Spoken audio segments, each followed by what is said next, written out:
OB, don't let them OD. OB, don't let them OD.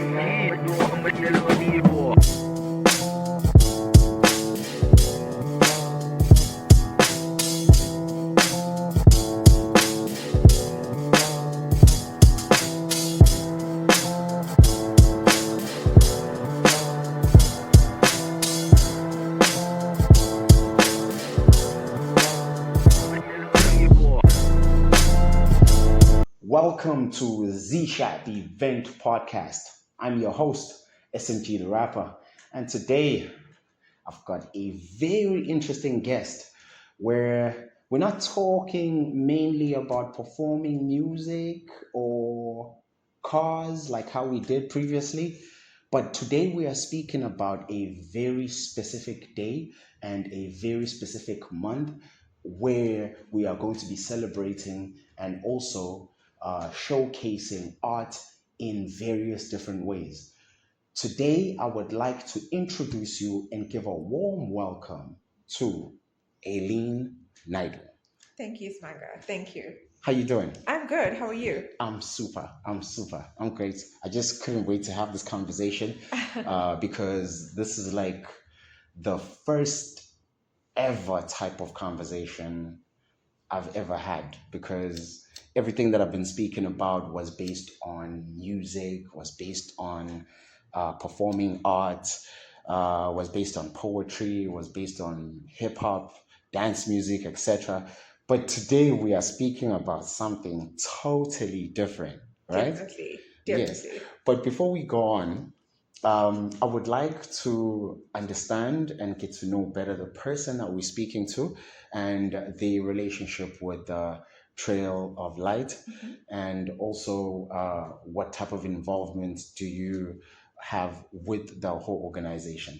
Sure. So my name is Alene Naidoo, and I'm the festival director and the owner of the Durban Botanic Gardens Trail of Lights, which means that I'm the founder of the brand. And I specialize in creating large-scale experiential events that bring families and communities together, that transform spaces into magical zones that people can actually experience it differently. My role is a creative director. Okay. My role is an operations strategist and a producer. Okay. So I oversee every aspect of the event from concept through to implementation. And at the heart of it, my job really is to just create magic, create moments. That is what I do. Yes, that's incredible. I mean, when you look at it, more especially in the festive season, that is exactly where the magic is Absolutely. required. Absolutely. Yes. Absolutely. I mean, like we, as you did say, you are the founder of Trail of Lights, right? I just need you to give us like a brief understanding, or let's just talk about exactly the beginning of Trail of Lights and what happened when you started this whole journey. Sure. So, Svanga, I've got a project management background and I've been in corporate, I was in corporate for a very long time. And I had this need to just, express this creative outlet. And in 2017, the idea crossed my mind about visiting the Durban Botanic Gardens often with my family. And I thought, what can we do in this space that Durban actually needs? Yes, How do yes, we yes. take the Durban Botanic Gardens and help people experience it in a different way? And that is where the Trail of Lights concept was actually born. Oh. Sitting in this very garden, looking around and going, how do we tell a story through light, through experiences that is different than the everyday person is exposed to? And we conceptualized, we approached the Durban Botanic Gardens Trust, Yeah, yeah. and it became a reality. The Trail of Lights was born in 2017. And I'm sure when they got the idea, to them um, it wasn't something that they second guessed, or it wasn't something that they doubted, because I mean, based on my research, based on the things that I've been watching as I was looking into Trail of Lights, is that everything about it is interesting. Yes. Absolutely. I think it was the perfect timing. Mm-hmm. That timing had a lot to play in it. Mm-hmm. We had approached them at a time where they were looking at bringing in more visitors to the garden. Mm-hmm. And yeah, I think something like the Trail of Lights, it just brings so much of positive media. Mm-hmm. It brings so many people that are local and tourists into a Mm-hmm. Mm-hmm. space and exposes them to it. Yes. And that is what the vehicle of the Trail of Lights is. And That's they've always been an amazing partner, mhm. and yeah, they were incredibly excited. No, no, no. I'm like on my side, I can't really say um you can't not be excited for Trail of Lights from what I've seen because um I I didn't know there was something like this that actually existed. And when I came across it, immediately in my head, I was like, no, no, no, no, no, no, no. I need to speak to these people because now it's either I need to understand this so that I can take my kids Yes, to Trail of Lights, or I can just decide, you know what, let me just take the whole entire family because it also gives that family vibe into the whole thing, and also it allows us to explore the garden itself. absolutely. Yeah. Like when you are looking at the festival itself, yes, it is going to be happening all throughout December, right?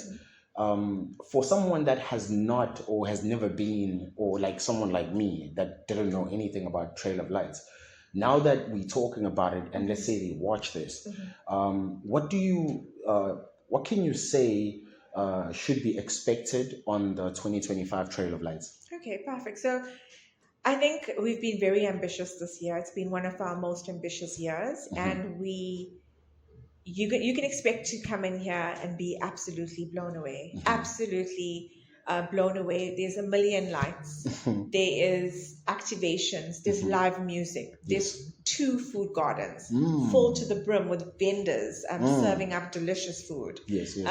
There's festive characters. There's just so much that one can experience. Mm. And coming a bit back to your point about bringing the kids and the family, I Mm-hmm. think that the magic about something like the Trail of Lights is that Mm-hmm. it appeals to so many. It appeals to people in Mm. different age groups. Mm-hmm. You Mm-hmm. could bring, yes, you could bring your kids, but you could also bring a date along. You could Mm-hmm. bring friends along. It's an Mm-hmm. amazing Mm-hmm. outing for anyone Mm-hmm. to really experience because it sort of invokes that childlike, Yeah, yeah, that that inner child, playful that inner inner child, child, and yes. it's all about the moments, Yeah, and yeah. this is the space to create those moments. No, no, no, man. This is incredible. This is incredible because now that you're mentioning it, because when you have something that has no boundaries in terms of age description Yes, or usage of the space that they're going to be in, that basically means that you opening everything for everyone everyone. to be able to experience this. Absolutely, Man. absolutely. And that was always the idea. Hmm. And I think, we must come back to the fact that this venue is unique. There is Yes. nothing like it it's the oldest surviving Hmm. botanic gardens in Africa. Yes. You know, Yes. it's a privilege. And the Trail of Lights happens once a year, Hmm. which means that the public is only allowed to come in here at night Mm. once a year. It's a very Mm. exclusive access Hmm. because you can experience it in the day, Hmm. but Smanga, you've got to see it at night. Yeah, yeah, yeah. It is I mean, phenomenal. I was actually gonna go to that because, um, like botanical gardens is an open space, right? Yes. Where, because I used to come here from a young Mhm. kid. I used to come here with my grandma. I used to come here with my mom. But I didn't really look at this place as an event space Yes. where you could actually do something, but probably it's because my mind wasn't there at that time, Yes. right? And since you did mention the fact that you're going to experience this at night, Mhm. and that's where the actual effect of the actual event is. What time do the gates open for people to come in and for them to immediately come in and just start experiencing? Okay, so the gates open at 6 p.m. Hmm. And we have a time slot entrance, which Mhm. helps us with obviously traffic flow and flow of an attendee experience. Mhm. So you could get in at 6 p.m. or you could choose to come in a little bit later at 7:30. So there's two time slots, but once you're in, Mhm. and you can stay here until 10 p.m. Okay. So it is essentially from 6 until 10. Mhm. But for those that want to come in a bit later, you can buy a 7:30 ticket. Okay. Okay. And since you mentioned that from 6 till 10, Mhm. right? Um, and you mentioned the fact that once you in, you in. Mhm. So when you go out, your access defaults. So there are pass outs. Uh-huh. We don't find many people going out because once they come in, they're having such an amazing time that we actually have a problem getting people to leave at 10 o'clock. So, yes, there is pass outs, but it's not really needed. That was more of like a rhetorical Yes. question in a sense. So I'm not going to blame them for that. I'm not going to blame you for this. But I mean, this actually goes to show that you guys have sat down like the entire time planning this out. And you did mention to me off camera that since the event is happening throughout December, after the event had concluded in January, you go back to the drawing board for the next one Yes. immediately. Yes, immediately.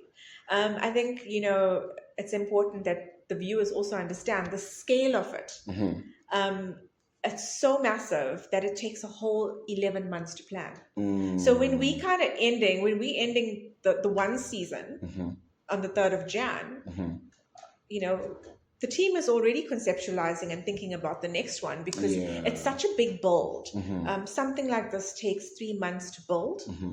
and a further 2 to 3 months to break down. Yeah. And then you're at your next build already. So it is a year-long planning that goes into a scale of this. Yeah, because also aside from the planning alone itself, you also have structures Yes. that you need to create Yes.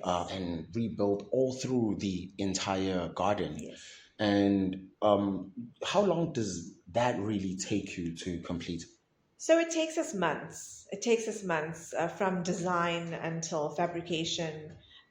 We work with amazing teams. I think, it would definitely be a misconception to think it's just, the event organizer. We have contractors and suppliers, and we work with really amazing teams that bring our ideas to life. Yes. So it takes many, many months. So about 4 to 5 months for structures from concept to completion.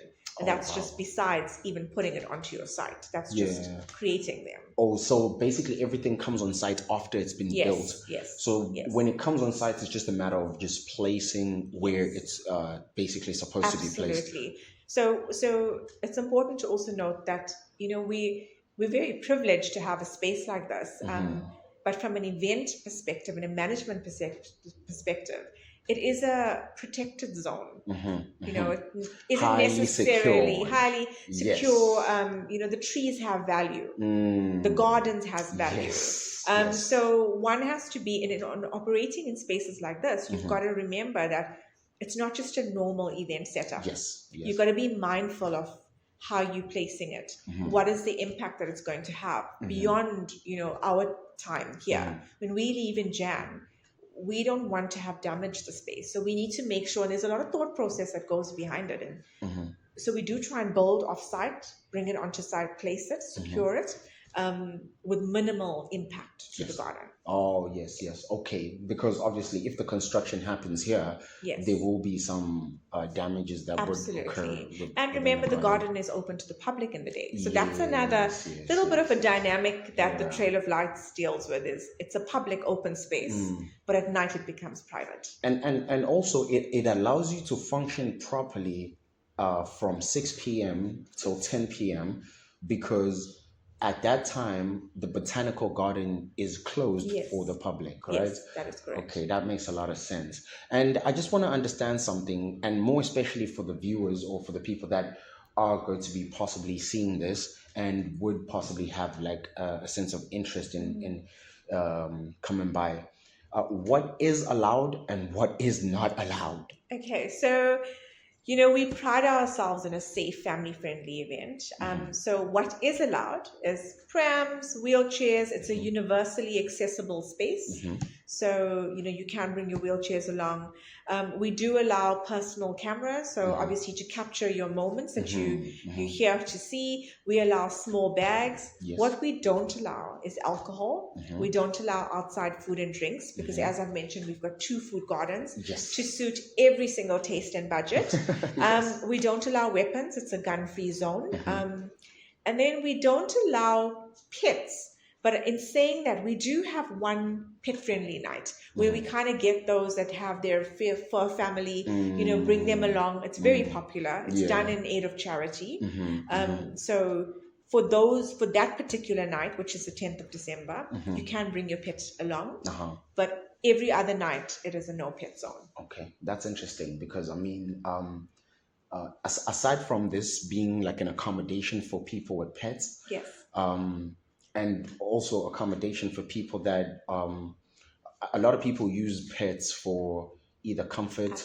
Absolutely. They want their pets for security as well. But aside from those two factors, this is actually a good attraction to also make everything else inclusive. As you did say, it's for the kids, it's for the elders, it's for the parents, it's for friends. Now we have that one special day where we're saying, hey, it's for your pets as well. Yes, So absolutely. We're all about inclusivity. yeah. No, that's very interesting because it keeps the Trail of Light event more. What can I say? It's expanding to more than what people would actually expect from it. No, that's actually incredible. So I understand we have adults, we have friends, we have parents, and etc. However, the main worrying part is kids. Yes. Because you know how kids are. Kids are inquisitive. Yes. Kids are very rowdy. Some kids have rage. Some kids are very hyper. Yeah. Some kids want to run. Yes. Some Especially kids in a big open space. Yeah, and you find some kids in the midst of everything happening, the mom or the parents, my kid was here now. Now where is he? I can't find him. So do we have something that is of contingency or something that is of safety for kids?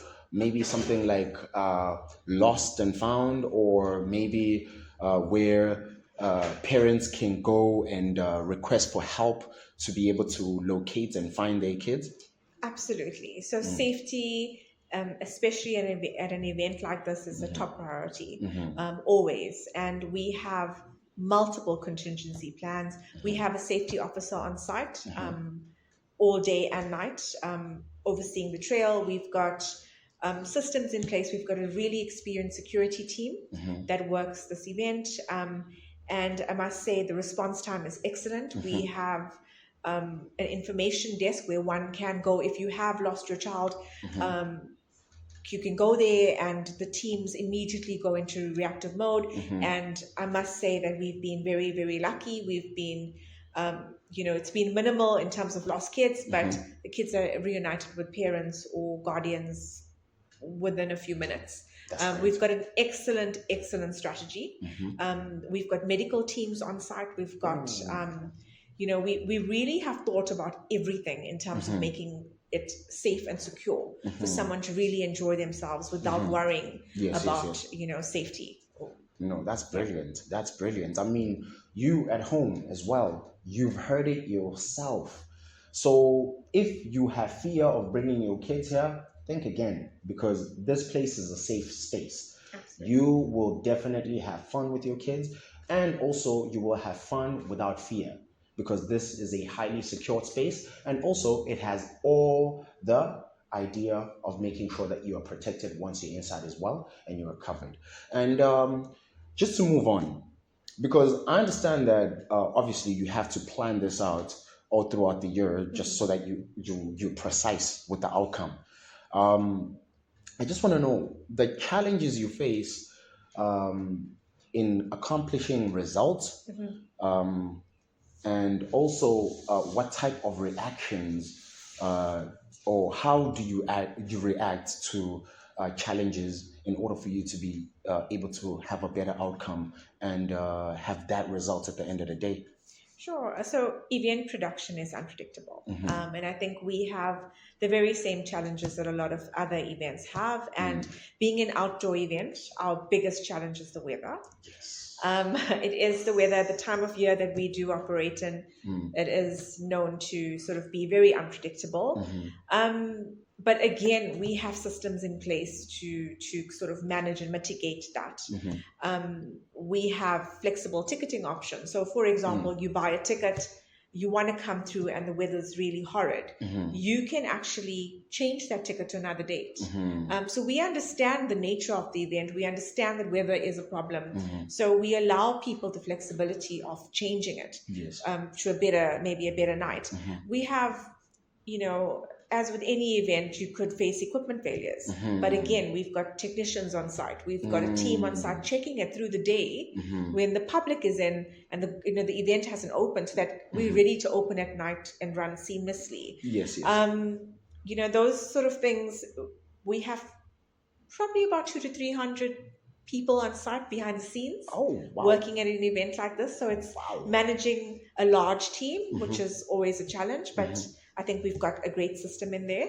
And like I mentioned earlier, it's maintaining and preserving the space that we are allowed to work in. Yes, yes. So I would say those are kind of the challenges that we face. I mean, when you mentioned the number of people that you have around facilitating the whole event, that's incredible, because now it is showing a different side now of Trail of Lights, because in a sense of Trail of Lights being an event that we're going to have fun in, we can invite our families, our friends, our kids, our elders.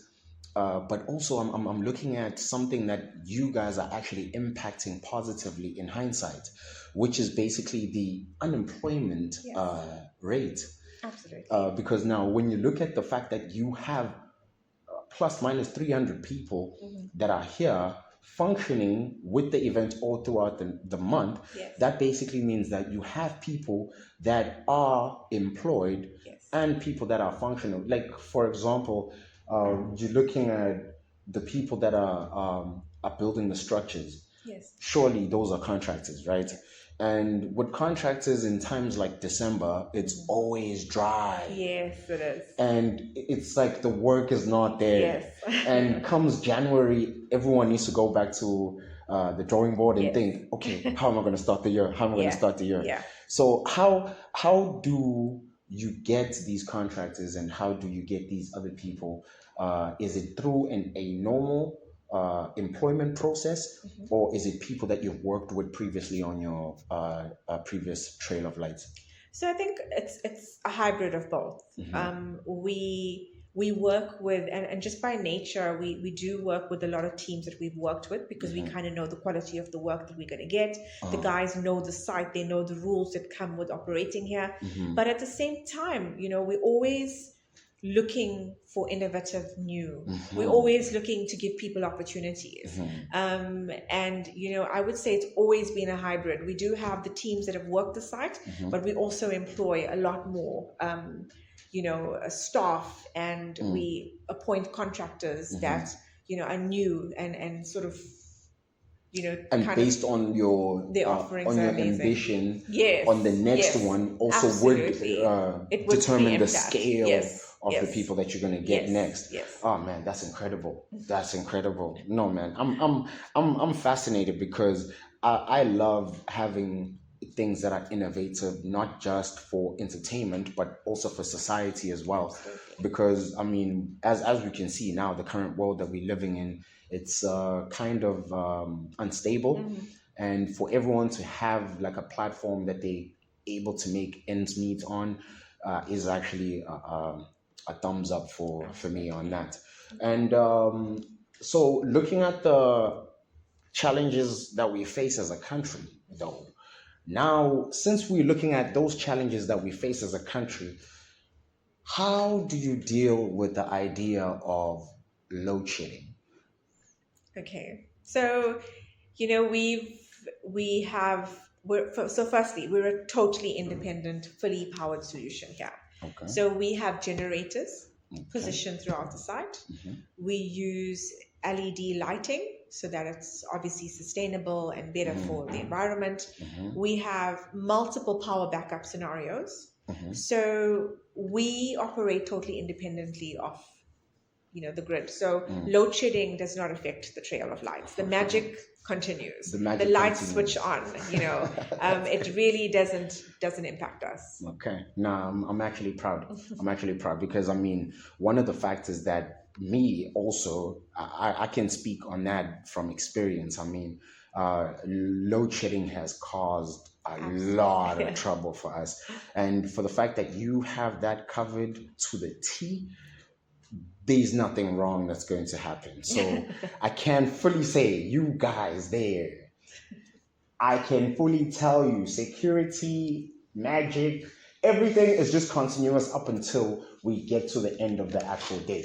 Otherwise, before we close off, I would like you to please share your social media handles and please tell our people here where to find you on social media and also tell us exactly where to find the tickets and tell us exactly how much are the tickets so that people can make means to start budgeting now because I mean we're looking at month end right now, so you better go get your tickets right now. Definitely. So I think we invite everyone to come down to the Trail of Lights. It's something that has to be experienced, and you could get your tickets at Web Tickets or your nearest Pick and Pay store or a Boxer store in your area. Tickets range from 85 to 95 Rand per person. Children under 2 are free. We also have special pensioner rates, so if you want to bring granny or grandpa along, you can find us on Instagram at Trail of Lights DBN, or you could find us on Facebook, which is the Durban Botanic Gardens Trail of Lights, or you can visit our website, which is www.trailoflights.co.za. Thank you. And I hope you got that. And also, don't forget, you can follow me on Facebook, Instagram, and YouTube at SMG the Rapper. And also, please follow Zishapp on Facebook, Instagram, and YouTube. And also, don't forget, please subscribe on that button at the bottom, just so that we can get the algorithm moving, so that we can get this information passed on to a lot of people that want to enjoy December and more especially Christmas and New Year's Eve. But in this case, me and Alene, we've had a very thorough conversation. And for you to not say you don't understand what has transpired today of what's about to happen, you need to sit down and re-watch. Go back again for each and every piece of information that you missed. But otherwise, it's been great speaking to you today. Thank you. And thank you very much for giving me this time to be able to discuss this. And also thank you for taking time to watch up until you get to this point.